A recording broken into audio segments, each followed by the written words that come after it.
Mario, a video game icon for decades, has appeared in countless games. New Mario games are released every year, even today. Games like Mario Kart and Smash Bros. Are included. Fans will especially remember that there was a time no real Mario game was released. Yes, from 1997 to 2005. There was only one Mario game that was released, Super Mario Sunshine. Following the latter's release, Super Mario 128 generated excitement among fans. The game details were not provided. Then finally, the creator of the series, Shigeru Miyamoto, stated that it was just a series of concepts they tested and not an actual game. Super Mario 128 is fading from memory as new Mario games are released. It should be noted that during the period when Mario Sunshine was released, Nintendo was having a hard time selling its consoles. Nintendo's N64 and GameCube did not match the financial success of the Nintendo Entertainment System or Nintendo Entertainment System, or even later the Wii. For such a proud company, which relies solely on video game sales to make money. This situation was very troubling, and the highest-ranking employees were disturbed that this failure was seen as a personal failure. Nintendo started work on a sequel to Super Mario 64, released in 1996 shortly after its launch. But during the late 1990s, it became clear that Nintendo was not winning the console war. The Super Mario 64 sequel was completely reworked, because Nintendo felt the improvements didn't stand out enough compared to rival games.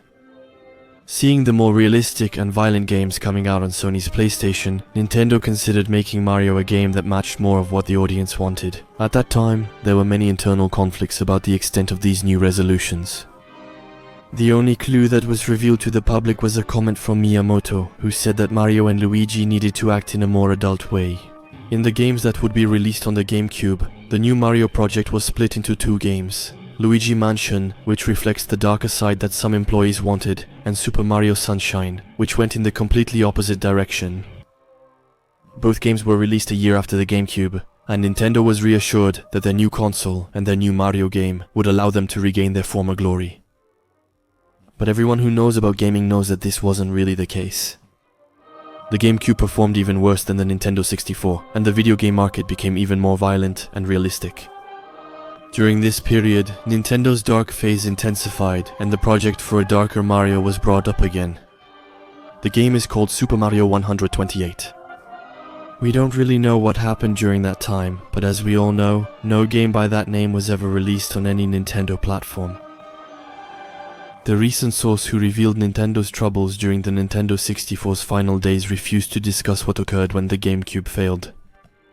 But that same source recently released a prototype of Super Mario 128, which could be played online on the Wii Homebrew channel. This is my personal experience from testing the game on my Wii. The game was clearly a beta version. The title screen showed Super Mario 128 in white text on a black background. There was no options menu or save file selection.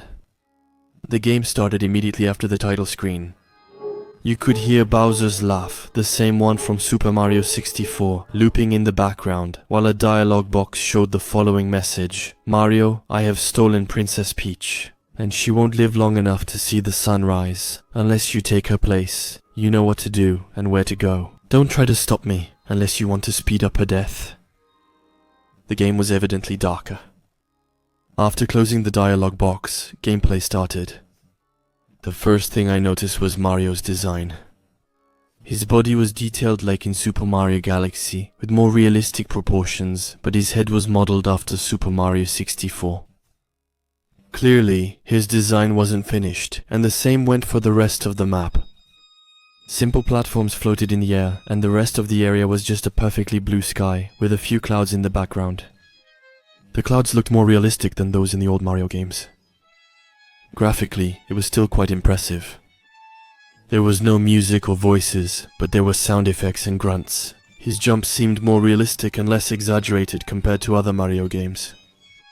He jumped lower, and with less precision compared to Mario 64. The different types of jumps that were in all the 3D Mario games weren't present, this time. I kept exploring the level. There was nothing remarkable about the gameplay. The enemies hadn't been added yet. I simply jumped from platform to platform, nothing complex. As I progressed through the level, the graphics changed. The sky became increasingly cloudy until it was completely overcast. And then they started to darken until they became completely black. After that, it started to rain. I reached a small platform with a toad from Super Mario Galaxy sitting on it. When I jumped onto his platform, a dialogue box appeared. "We don't want you here anymore, Mario. You have no business here. Just give Bowser what he wants and die." After the dialogue box disappeared, I lost control of Mario. Mario stood still for a moment, turned around and fell off the platform. His body looked completely limp as he fell. I also noticed a contemporary lifelike city right below the sky. The buildings looked neglected, but there were people on the street. And then, Mario fell to the ground with a particularly realistic crash. But he didn't explode or show any visible signs of injury. He just stayed lying there. The city people kept ignoring him as they walked by, even though I thought I saw several of them give him cold and angry looks. This went on for several minutes, and after a while people stopped showing up. Mario got up and I regained control. He couldn't jump anymore and he was walking very slowly, limping. The city buildings didn't appear interactive, so I continued walking down the street for a while. And finally, I found a small house that didn't seem to belong among the huge buildings. When I approached the door, Mario opened it automatically. The screen turned white and black text appeared. It said, "The House of Memories." I think that was the name of the level. I pressed a button and Mario reappeared. He was now inside the house. Everything appeared oversized for Mario, making him look like a small child, though it wasn't gigantic. The dust-covered house was filled with ordinary objects, and other signs of neglect. There was no one on the first floor, just broken lamps and rotting food. I found a door that led to the basement. In the basement, I found a worn-out couch and a television that didn't work. But what really caught my attention was what was on the couch. 2 child-sized skeletons were found, appearing larger than Mario due to the house's distorted proportions. I was really starting to get disturbed by all of this. How could such a disturbing game be at such an advanced stage of development? I walked up to the skeletons and pressed buttons to try to interact with them, but nothing happened. I was about to try something else when I almost had a heart attack because of a loud boom I heard in the game. What looked like Bowser had suddenly leapt up, crashing into the ground and appeared right in front of Mario. When I say looked like, it's because the thing that appeared didn't look anything like the usual Bowser.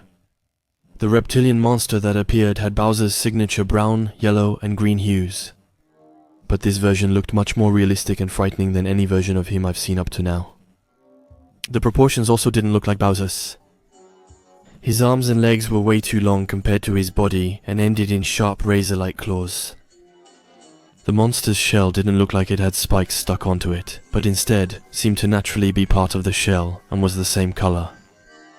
He had small, deep black eyes and a mouth full of sharp teeth that took up a large part of his face. Mario appeared utterly frightened by it. A dialogue box then appeared. "You kept me waiting too long, Mario. I'll devour flesh soon. Are you planning to surrender, or does Peach have to die?" I still hadn't regained control, and Mario just stood there trembling for several seconds before nodding his head. Bowser then spoke to Mario with his long claws. There was no blood, but it was clear. The animation and sound effects made it evident that Bowser's claws had stabbed Mario.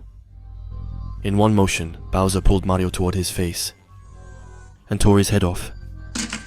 Once again, there was no blood on Mario's neck, but the sounds were there. The screen when black and white text appeared, Mario's eternal home. Again, Mario's character appeared in full, and the level began. Mario was the only thing visible on the screen, apart from the black background. He was floating as if he were in space. I could control him a little, but it was as if I was only roughly deciding the direction in which Mario would fall. As he drifted aimlessly, voices started to appear. They were deep voices echoing, telling Mario that he was useless, that the world didn't need him anymore, and that everyone would be happier when he was dead. High-pitched cries were also heard. I think the cries were meant to be Mario's. It really disturbed me and I had to hold back my tears. I didn't understand why, but it affected me in a special way. The voices and the crying went on for several minutes before I noticed something grey in the distance. I walked in that direction, and it took a long time to reach it. When I got close enough, I finally saw what it was. A tombstone. It was simple, with cracks in various places. And as I got a little closer, I saw what was written on it. I immediately turned off the game after reading the message. And I definitely won't play the beta version of anything ever again. On the tomb, there was only one word written: innocence.